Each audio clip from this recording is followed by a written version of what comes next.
Assalamualaikum warahmatullahi wabarakatuh. Alhamdulillahirabbil alamin. Wa bihi nasta'in ala umurid dunya waddin. Wassalatu wassalamu ala asyrafil anbiya'i wal mursalin sayyidina wa maulana Muhammadin wa ala alihi wa sahbihi ajma'in. Asyhadu an la ilaha illallah wa asyhadu anna Muhammadar Rasulullah. Qala Allah Ta'ala fi kitabihil karim, a'udzu billahi minasyaitonir rajim, bismillahirrahmanirrahim. Ya ayyuhalladzina amanu kutiba alaikumus syiyam kama kutiba 'alal ladzina min qablikum la'allakum tattaqun. Shadaqallahul azim, amma ba'du.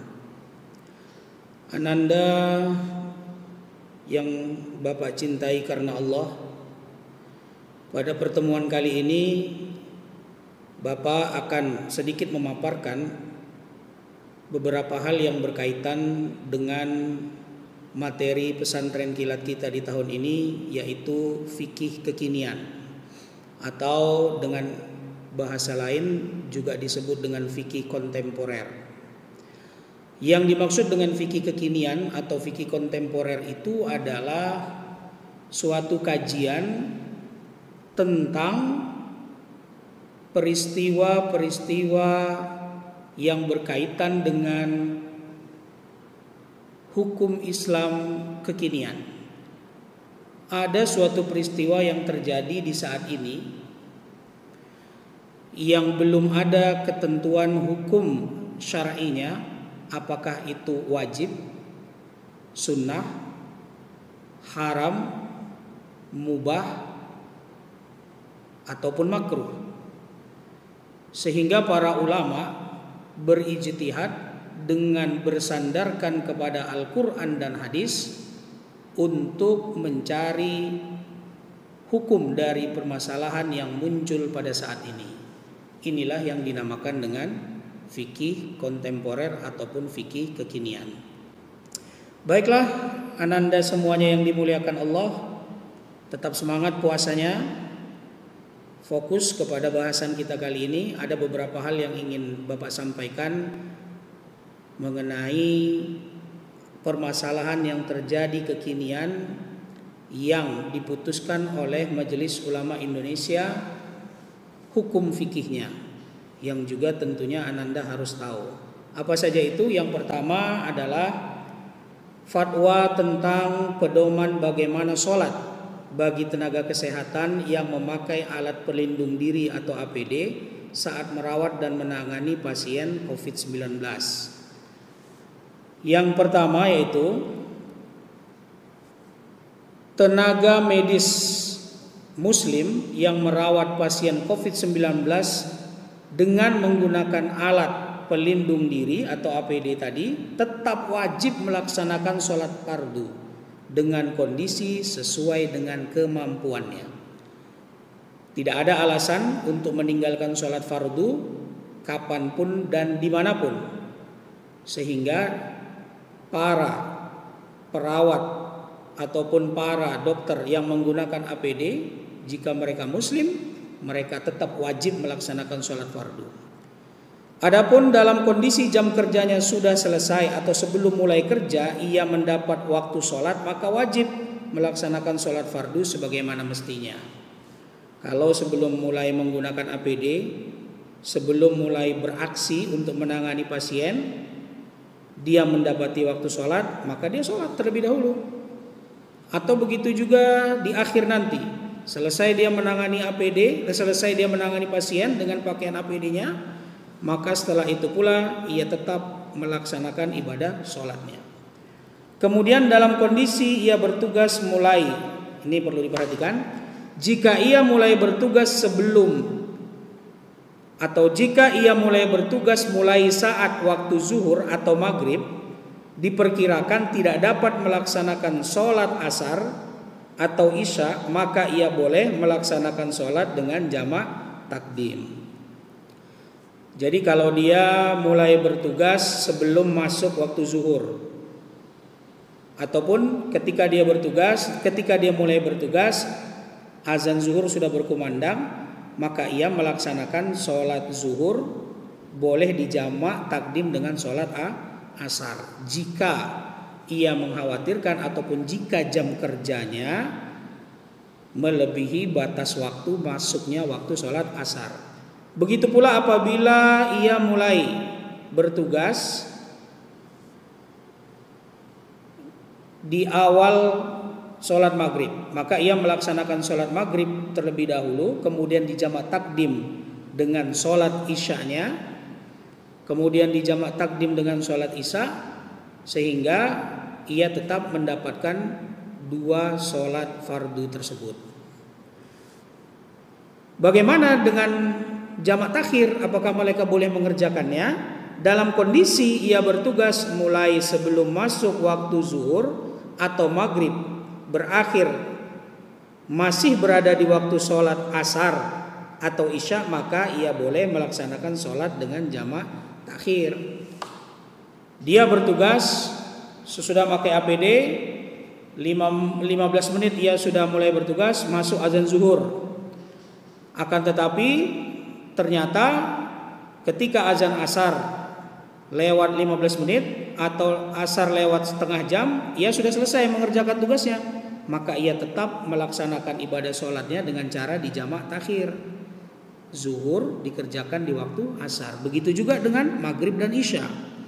Apabila ia mulai bertugas sudah masuk waktu sholat maghrib, kita contohkan dia mulai bertugas 30 menit kemudian azan maghrib.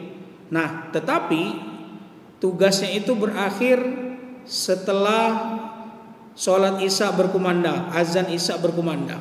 Kita contohkan misalnya 15 menit atau 30 menit setelah azan isya, atau bahkan 1 jam setelah azan isya. Mengingat isya ini waktunya sangat panjang, maka selesai ia tugas, ia tetap melaksanakan sholat maghrib di jamak takhir di waktu isya tersebut. Kemudian dalam kondisi ketika jam kerja berada dalam rentang waktu 2 sholat yang bisa dijamak, zuhur dan asar serta maghrib dan isya, maka ia boleh melaksanakan sholat dengan jamak. Ini seperti di awal tadi Bapak jelaskan. Jika ia mulai bertugas ketika ia memakai APD 10 menit kemudian azan berkumandang, maka ia melaksanakan sholat zuhur, boleh dijamaknya juga dengan sholat asar. Begitu juga ketika azan maghrib, dan boleh dijamaknya dengan sholat isya. Dalam kondisi ketika jam kerja berada dalam rentang waktu sholat dan ia memiliki wudhu, maka ia boleh melaksanakan sholat dalam waktu yang ditentukan meski dengan tetap memakai APD yang ada. Jadi ketika jam kerjanya berada dalam rentang waktu sholat dan ia memiliki wudhu, misalnya ini ketika dia sedang bertugas azan zuhur, dia sudah memiliki wudhu, boleh dia dengan peralatannya itu, dengan APD-nya itu melaksanakan sholat tanpa perlu melepas APD-nya tersebut. Begitu juga ketika azan berkumandang, ini kalau seandainya dia tidak mau menjamak baik takdim ataupun takhir ya Ananda. Jadi mereka ketika asar misalnya azan berkumandang, dia tetap memakai APD. Nah, kemudian ia wudunya belum batal, maka ia tetap boleh melaksanakan sholat asar tersebut meskipun dengan menggunakan APD-nya itu. Bagaimana dalam kondisi sulit berwudu? Maka ia bertayamum kemudian melaksanakan sholat. Dalam kondisi hadas tidak mungkin bersuci. Nah, kita review sebentar.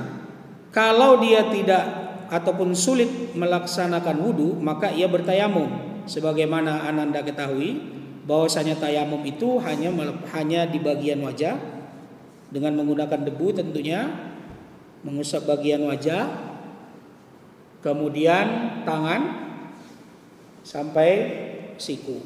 Nah, kemudian kiri dan kanan.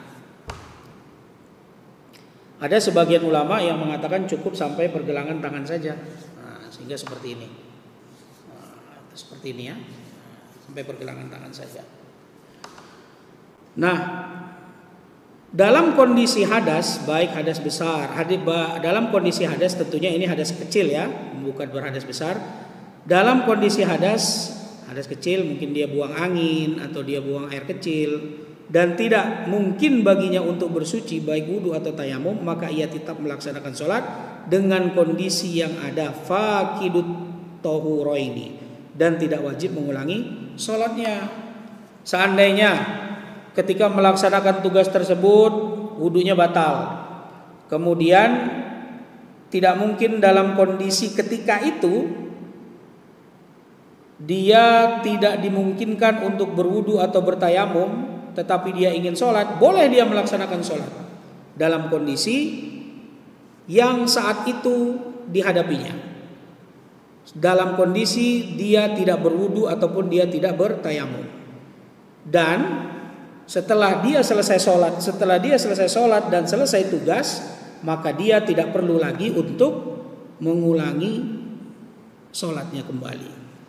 Jadi dia tidak wajib mengulang sholatnya, boleh sholatnya yang tadi tetap dan dianggap sah. Dan kalau dia mau mengulangi kembali, itu adalah pilihan bagi dirinya. Yang terakhir adalah dalam kondisi APD yang dipakai terkena najis, tidak mungkin untuk dilepas atau disucikan, maka ia melaksanakan sholat boleh dalam kondisi tidak suci. Jadi dia sholat ketika APD-nya ini terkena najis misalnya, terkena kotoran dari pasien misalnya, maka dia boleh tetap melaksanakan sholat dengan menggunakan APD tersebut, tetapi dia wajib mengulang sholatnya usai ia bertugas. Kalau yang tadi dalam kondisi dia batal wudu, tapi dia ingin melaksanakan sholat ketika itu, dia boleh melaksanakan sholatnya dalam keadaan bagaimana dia saat itu, atau istilah lainnya adalah faqidut tahuraini, dia tidak berwudu atau bertayamum dan dia tidak wajib mengulangi sholatnya. Akan tetapi jika APD-nya yang terkena najis, maka ia wajib untuk mengulangi sholatnya lagi setelah ia selesai bertugas. Nah, ananda yang dimuliakan Allah, dasar hukum fatwa MUI ini adalah Al-Quran, kemudian hadis Rasulullah Muhammad SAW, kemudian ada juga kaidah fikhiyah serta pendapat ulama-ulama terdahulu dalam kitab-kitab fikih. Berkaitan dengan dasar hukum itu bisa ananda cek di fatwa MUI nomor 17 tahun 2020. Selanjutnya, ananda yang dimuliakan Allah, kita akan membahas tentang pengurusan jenazah orang muslim yang meninggal dunia akibat terinfeksi COVID-19. Umat Islam yang wafat karena wabah COVID-19 dalam pandangan syara termasuk kategori syahid akhirat. Akan tetapi hak-hak jenazahnya wajib dipenuhi, yaitu apa? Hak-hak jenazahnya dimandikan, setelah dimandikan dikafankan, setelah dikafankan disolatkan, dan terakhir dikuburkan. Syahid akhirat itu apa, Pak? Syahid akhirat itu adalah muslim yang meninggal dunia karena kondisi tertentu, antara lain karena wabah, dalam bahasa Arabnya ta'un, kemudian karena tenggelam, terbakar, dan melahirkan, yang secara syar'i dihukumi dan mendapat pahala syahid. Dosanya diampuni dan insya Allah ia dimasukkan ke surga tanpa dihisab. Akan tetapi meskipun ia syahid akhirat, tetap saja duniawi hak-hak jenazahnya harus dipenuhi. Nah, yang pertama tadi apa? Memandikan jenazah. Bagi muslim yang meninggal dunia karena terpapar COVID-19, maka cara memandikan jenazahnya adalah jenazah dimandikan tanpa harus dibuka pakaiannya. Pakaiannya tetap digunakan tanpa harus dibuka. Petugas yang memandikan harus berjenis kelamin yang sama dengan jenazah yang dimandikan dan dikafani itu. Jadi kalau jenazahnya wanita, tentunya petugas harus wanita. Kalau pria juga harus pria. Jika petugas yang memandikan tidak ada yang berjenis kelamin sama, maka dimandikan oleh petugas yang ada, dengan syarat jenazah dimandikan tetap memakai pakaian. Jadi pakaiannya tidak dibuka. Sehingga sebenarnya ada kemungkinan kalau yang memandikan adalah berjenis kelamin sama dengan mayit dan secara medis dibenarkan untuk membuka pakaian mayit atau jenazah itu, maka kalau yang memandikan berjenis kelamin sama dengan mayit, boleh dia membuka pakaian mayit atau jenazah tersebut. Tapi jika yang memandikannya adalah berlainan jenis, maka tidak boleh pakaian mayit dibuka. Tetap memakai pakaian. Dan jika tidak, maka ditayamumkan. Jadi tak perlu jenazah tadi dimandikan. Ini kalau yang memandikannya tidak berjenis kelamin sama.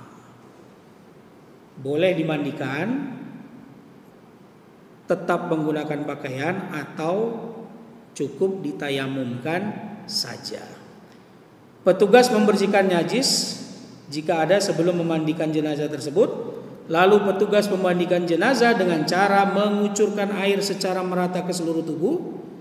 Jika ada pertimbangan ahli yang terpercaya bahwa jenazah tidak mungkin dimandikan, maka dapat diganti tayamum sesuai ketentuan syariah. Ya, ini menurut tim medis jenazahnya tidak lagi mungkin dimandikan, berarti dia harus ditayamumkan saja secara syariah, yaitu dengan cara satu, mengusap wajah dan kedua tangan jenazah minimal sampai pergelangan dengan debu. Mengusap wajah, nanda, kemudian tangan minimal sampai pergelangan tangan. Ini seperti Bapak katakan tadi. Boleh juga sampai ke siku. Ini sampai pergelangan tangan cukup. Boleh juga sampai ke siku. Serta untuk kepentingan perlindungan diri, pada saat mengusap petugas tetap menggunakan APD.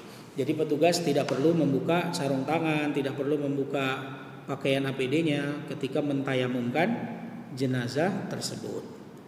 Selanjutnya, ananda yang dimuliakan Allah, setelah tadi memandikan jenazah, kemudian nanti tahap ketiga mengkafani, lantas muncul pertanyaan, bagaimana jika menurut pendapat ahli yang terpercaya bahwa memandikan atau mentayamumkan tidak mungkin dilakukan karena berbahaya atau membahayakan petugas?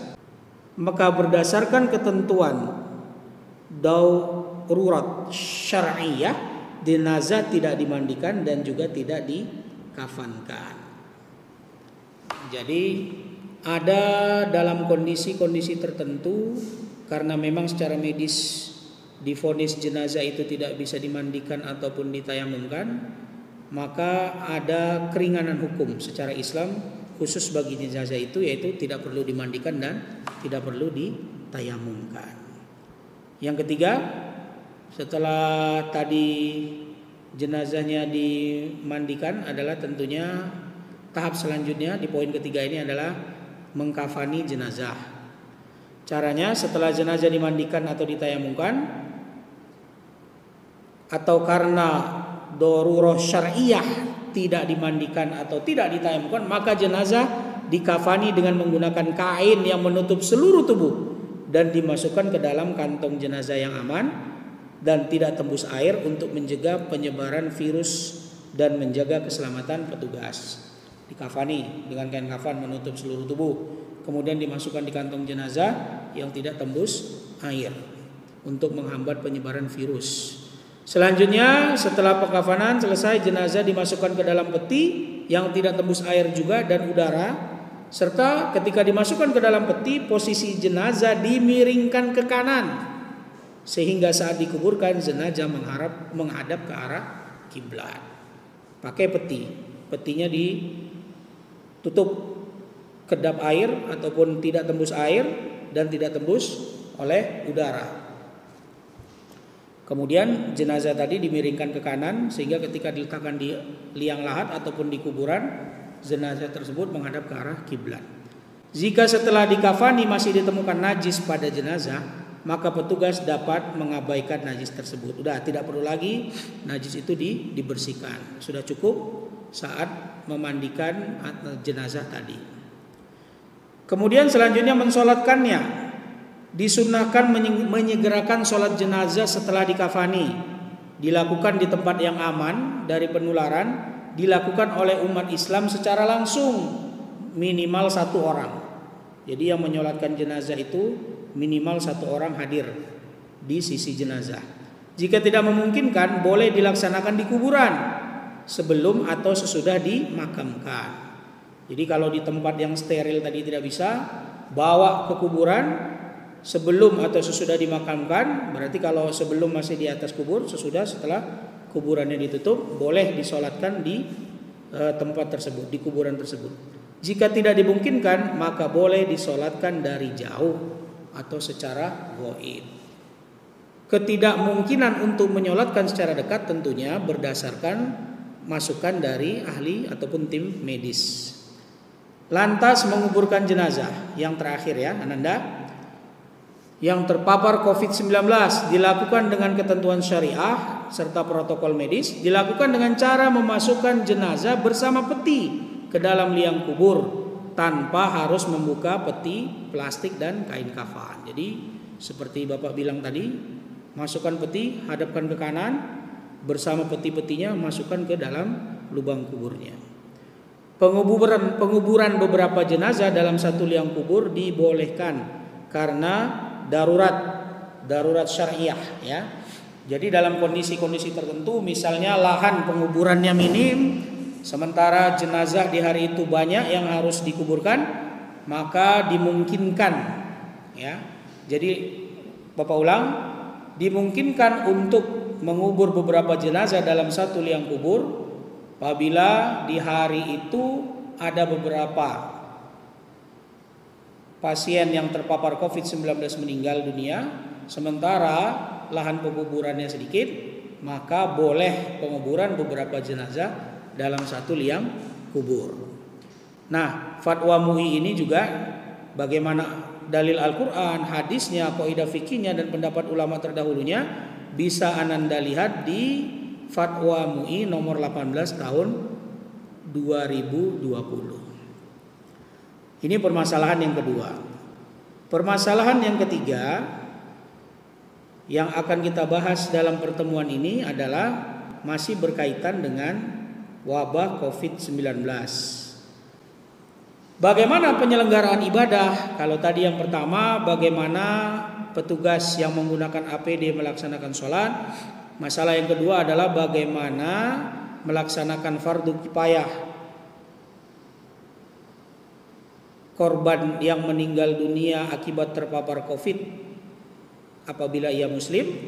Kemudian yang ketiga kita bahas adalah bagaimana penyelenggaraan ibadah saat situasi terjadi wabah COVID. Yang pertama, orang yang telah terpapar virus corona, nih diperhatikan ya Anda, yang telah terpapar virus corona wajib menjaga dan mengisolasi diri agar tidak terjadi penularan kepada orang lain. Sehingga sholat Jumat dapat diganti dengan sholat zuhur. Karena sholat Jumat merupakan ibadah wajib yang melibatkan banyak orang, sehingga berpeluang terjadinya penularan virus.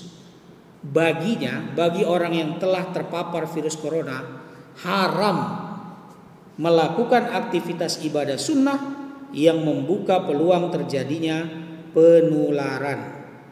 Seperti ya, jamaah sholat 5 waktu atau sholat rawatib, kemudian sholat tarawih dan sholat id di masjid atau tempat umum lainnya. Ini adalah aktivitas ibadah sunnah. Jadi dia tidak perlu mengerjakan itu di masjid, dia tidak perlu ikut sholat berjamaah, dia tidak perlu melaksanakan sholat tarawih di masjid bersama-sama dengan jamaah lainnya, atau dia juga tidak perlu melaksanakan sholat id di masjid atau di tempat umum lainnya. Serta haram pula baginya melakukan aktivitas seperti menghadiri pengajian umum dan tabligh akbar. Ini untuk ibadah yang sifatnya sunnah.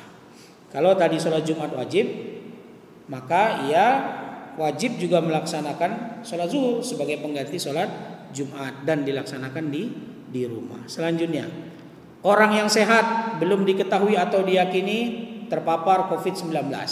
Tadi yang pertama jelas terpapar, yang kedua ini belum diketahui atau belum diyakini terpapar COVID-19. Jadi ada ketentuan yang pertama. Jika ia berada di kawasan yang potensi penularannya tinggi atau sangat tinggi berdasarkan ketetapan pihak yang berwenang, maka ia boleh meninggalkan sholat Jumat, tapi menggantinya dengan sholat zuhur di rumahnya, di kediamannya. Serta boleh meninggalkan jamaah sholat 5 waktu atau sholat rawatib. Begitu juga dengan sholat tarawih dan id di masjid atau tempat umum lainnya. Jadi tidak ada halangan bagi dia untuk meninggalkan hal-hal tersebut karena memang di kawasannya potensi penularan virus ataupun COVID corona ini sangat tinggi. Selanjutnya, bagaimana apabila ia di kawasan yang potensi penularannya rendah berdasarkan ketetapan pihak yang berwenang? Apabila kondisi demikian yang dihadapinya, maka ia tetap wajib. Kalau yang pertama tadi ia boleh. Kalau ini tetap wajib menjalankan kewajiban ibadah sebagaimana biasa. Dengan ketentuan wajib menjaga diri agar tidak terpapar COVID-19. Seperti apa? Tidak melakukan kontak fisik langsung, bersalaman, berpelukan, ataupun cium tangan. Kemudian membawa sejadah sendiri. Membawa sejadah sendiri tadi. Lalu sering-sering membasuh tangan dengan sabun, ya. Ini untuk mengantisipasi ataupun menjaga kesehatan dirinya dan kesehatan jamaah atau saudara-saudara muslim lainnya. Jadi yang pertama tadi jika kawasannya memang berbahaya penyebaran coronanya. Yang kedua, apabila ia berada di kawasan yang penyebarannya tidak separah seperti kondisi pertama, atau dengan kata lain penyebaran virus di wilayah itu masih terkendali dan sangat rendah. Kemudian yang ketiga, dalam kondisi penyebaran COVID-19 tidak terkendali. Wah, ini kalau yang pertama tadi adalah zona merah. Kemudian kalau yang ini adalah tidak terkendali. Kalau yang pertama tadi kawasan potensi penularannya tinggi. Ini yang kedua potensi penularannya rendah. Lantas yang ketiga adalah penyebaran virus di wilayah atau di kawasan itu tidak terkendali, mengancam jiwa. Maka umat Islam tidak boleh menyelenggarakan sholat Jumat di kawasan tersebut sampai keadaan menjadi normal kembali. Wajib mengganti sholat zuhur di tempat masing-masing.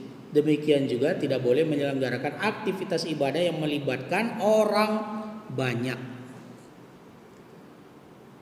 Dan diyakini dapat menjadi media penyebaran COVID. Seperti apa? Sholat jamaah 5 waktu, sholat taraweh, sholat id di masjid atau tempat umum lainnya, serta menghadiri pengajian umum dan majelis taklim. Kemudian dalam kondisi penyebaran COVID-19 terkendali, maka umat Islam wajib menyelenggarakan sholat Jumat, boleh menyelenggarakan aktivitas ibadah yang melibatkan orang banyak. Tapi tentunya dengan memperhatikan rambu-rambu ataupun ketentuan-ketentuan bagaimana menjaga diri agar tidak terpapar COVID-19.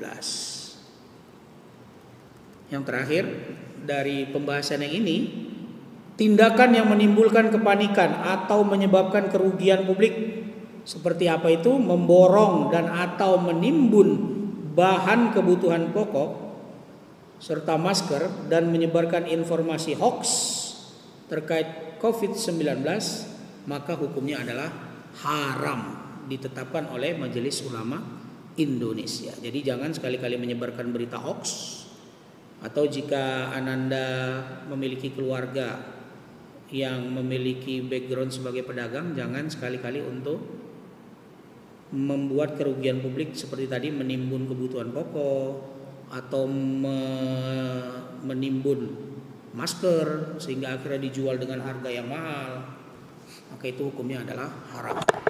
Nah, fatwa-fatwa ini ananda semuanya yang dimuliakan Allah,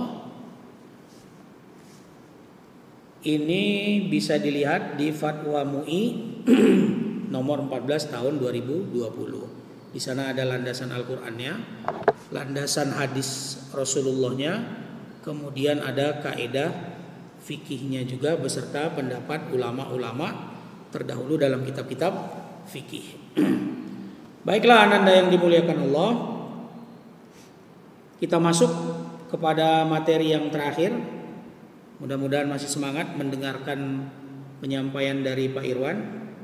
Yang kita bahas adalah mengenai hukum melihat mushaf salat saat sholat. Ya.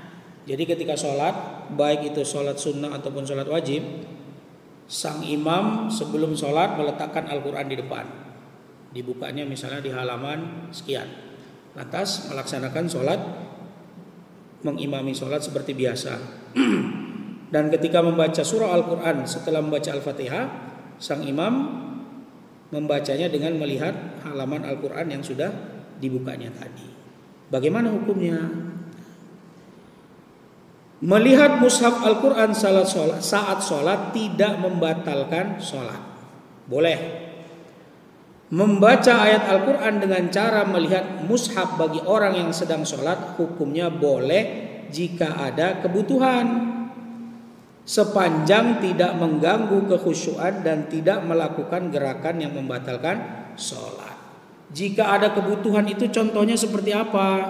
Contohnya misalnya ia takut hafalannya lupa, sehingga ia harus membuka halaman Al-Quran tersebut ketika dia mengimami untuk menjaga dari lupanya hafalan ayat Al-Quran yang dibacanya. Itu jika ada kebutuhan. Tetapi dengan syarat jangan sampai kekhusyuannya terganggu. Apalagi sampai melakukan gerakan yang membatalkan sholat. Misalnya dibolak-baliknya Al-Quran itu. Saat ia sambil sholat ini dibolak-baliknya Al-Quran. Nah, itu tidak boleh. Itu membatalkan sholat. Yang ketiga, untuk menjaga kekhusyuan sholat tentunya, maka imam sholat diutamakan membaca ayat Al-Quran bil ghaib. Bil ghaib artinya dengan hafalan tanpa melihat mushaf. Jadi syarat memang bisa menjadi imam itu ya diutamakan memiliki hafalan surah-surah Al-Quran secara baik, sehingga ketika dia mengimami dia bisa membaca surah Al-Quran atau ayat-ayat Al-Quran itu dengan ghaib atau dengan hafalan tanpa melihat mushaf. Nah, anak-anak Bapak, ketentuan ini ada di Fatwa MUI ya. Di Fatwa MUI nomor 49 tahun 2019. Ada di sana dalil Qur'annya, ada di sana hadis Rasulnya, kemudian ada juga di sana kaidah fikhiyahnya serta pendapat ulama terdahulu dalam kitab-kitab fikih yang dikutip oleh Majelis Ulama Indonesia untuk memutuskan hukum boleh apa tadi? Membaca mushaf saat melaksanakan ibadah sholat.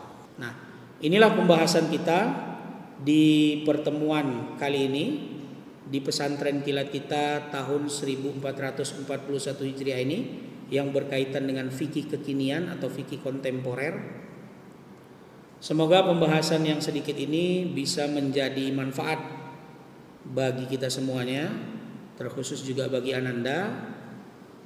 Dan nanti setelah ini Bapak persilakan ananda untuk menjawab kuis yang sudah Bapak masukkan di Moodle kita, sebagaimana menjawab kuis-kuis materi-materi sebelumnya atau materi pelajaran-pelajaran lainnya. Silahkan dikerjakan. Bapak berharap seluruhnya mengerjakan tentunya, karena ingat kegiatan sanlat kita ini wajib. Tidak ada toleransi untuk tidak mengikutinya. Apalagi saat ini ananda semuanya di rumah, tentunya Bapak juga berdoa mudah-mudahan Ananda di rumah sehat walafiat. Begitu juga dengan keluarga di rumah, dan tentunya juga kami mohon doa agar Bapak Ibu gurunya juga didoakan beserta keluarga Bapak Ibu guru selalu sehat dan afiat. Ini saja yang bisa Bapak sampaikan di materi kita kali ini. Mohon maaf atas segala kekhilafan dan kekurangan dari Pak Irwan.